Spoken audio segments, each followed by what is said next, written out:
I was in my early 20s and was living with my narcissistic girlfriend. I used to really love her. That's why I kept tolerating a lot of red flags. She treated me like shit, made fun of me in front of my friends and family, used to take my car to travel with her shitty friends without my consent. But what pushed me to my limits was when I discovered her cheating on me in my own apartment. So, I broke up with her and told her to leave the house, as I was the one paying rent. I gave her 2 weeks to collect her belongings and move out. She complied, but kept returning, claiming she forgot something. Initially, I allowed her into the house, but when I realized she was only there to disturb me, I had to firmly kick her out. She went crazy after that. She showed up at my work and caused a huge scene, claiming she was pregnant.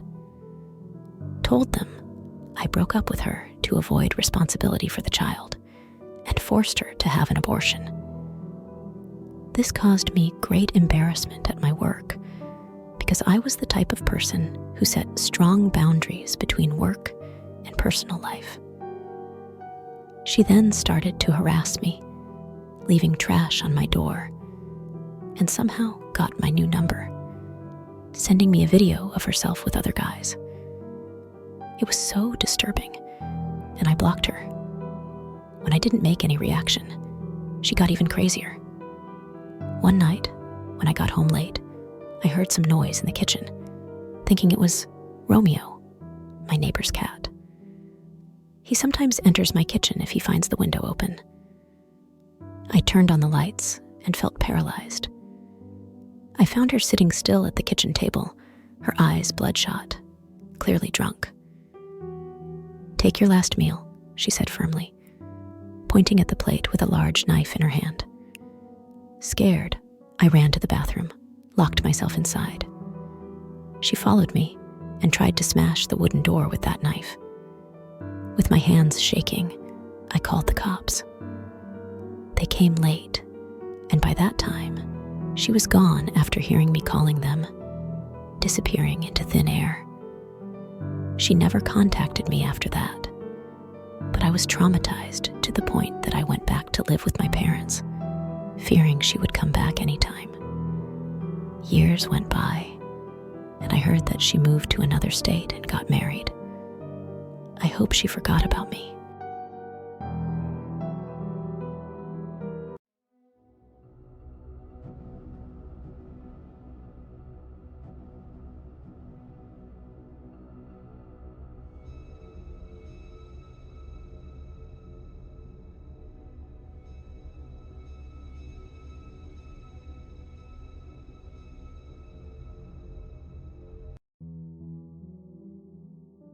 This story happened 10 years ago, but whenever I think about it, it sends chills down my spine. It all started when I got out of a toxic relationship with my boyfriend. Let's call him, for the sake of this story, Josh. Our relationship had lasted for more than 7 years, and we were once inseparable. However, Josh had a dark side. He was very abusive and alcoholic, often beating the life out of me when drunk. He always ended up apologizing the day after, but he never did anything to change. So, I mustered the courage to cut things off, and things went insanely wrong between us. He refused to accept that we were done, and he kept following me everywhere I go, trying to break into my house several times. Eventually, I decided to move to another state for a fresh start. Things went quiet for a little while, and I began to enjoy life, even starting to date a new guy. His name was Jacob. Out of the blue, Josh started flooding my phone with texts and calling me in the middle of the night from different numbers. God knows where he got my new number. At first, his texts expressed how much he missed me and wanted us back to start a family. Of course, I didn't believe any of that, didn't reply, and started to ignore his texts and calls. One night, as I was coming back late from work, I found him sitting on the stairs leading to my apartment. He was drunk, tried to hug me, and started crying. I screamed, thoroughly freaked out. A neighbor came out. Her husband called the police, but he ran away before they arrived. I ended up calling Jacob, asking him to come and stay with me.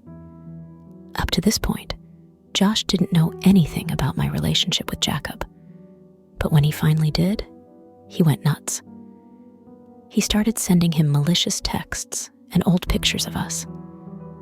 At first, Jacob didn't give him any attention and always assured me that his actions wouldn't lead to anything.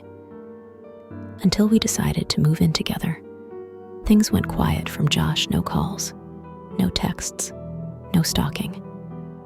Although I sensed deep down that he was plotting something, my gut feeling was not wrong.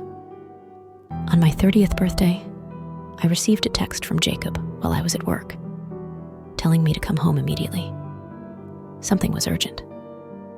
Although this freaked me out, I thought he wanted to surprise me on my special day.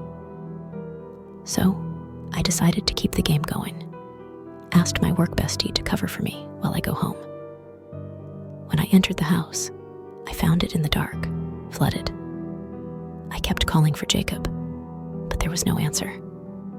Suddenly, I heard a loud crash from the bedroom. Scared that something bad might have happened to Jacob, I hurried there, turned on the light, and found him lying on the floor with blood around him. I started screaming, reaching for my phone to call an ambulance. Then, I heard a violent door break.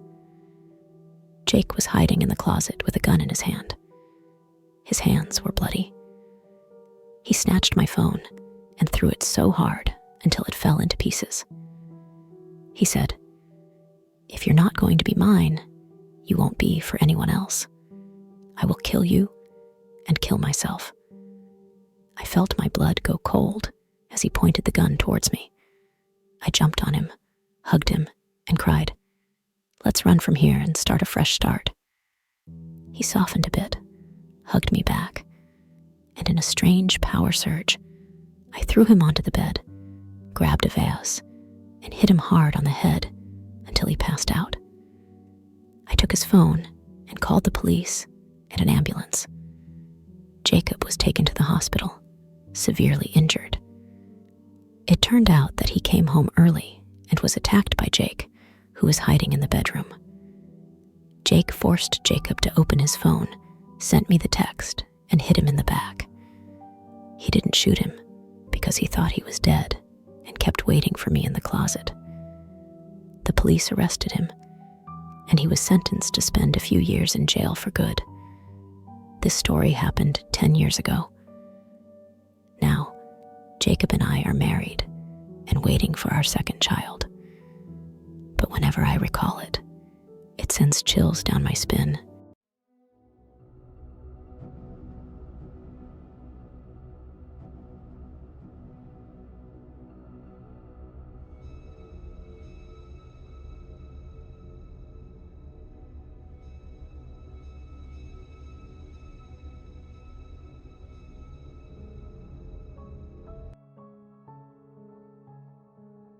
I was in my late 20s, just starting a new job at a big company. Being a small-town guy and introverted, I was trying to push myself to be more outgoing to create some balance. So, I decided to discover a newly opened mall. I was having a good time until a woman bumped into me. Soon, I realized she was, let's call her Sarah, my first girlfriend we were dating when we were teenagers. We broke up very soon because she was really crazy. I hadn't seen her in years. It turns out she was here to visit her cousin and explore the mall as well. After a hesitant exchange of greetings and small talk, she asked for my number, and soon we started chatting in messages. However, the messages took a bizarre turn, with Sarah oversharing personal details and even sending explicit photos. Uncomfortable, I decided to block her, hoping to put an end to the strange encounter. To my surprise, she persisted, using different numbers to reach out, until I gave up and just started to ignore her texts. One time, I was catching up with an old friend from my town and told him about my situation. He mentioned that Sarah had lost her father in a car accident recently, and she was grieving. Maybe that's why she is doing this. Feeling both pity and compassion towards her, I agreed to meet her for dinner one night. Our dinner seemed normal, and she was calm and nice. After we finished, she asked me if I could offer her a ride to her cousin's place. I agreed without hesitance. But as we headed to the parking lot, the situation took a dark turn. While we were in the dark, empty parking lot, she lashed out, hitting me on my head without warning. The last thing I recall before losing consciousness was her forcing me into the back seat, uttering disturbing things about wanting a child from me and claiming that destiny had reunited us. When I awoke, disoriented and battered, I found myself in a hospital bed. A police officer explained that Sarah had been detected by a speed radar entering a secluded area. Refusing to stop, she led the police on a chase, only to be apprehended. They thought at first she was drunk, but one of the officers looked inside the car. They discovered signs of a struggle, my blood, and my unconscious body. She was arrested and went to jail for a good time, and I got a restraining order to protect myself from any further harm.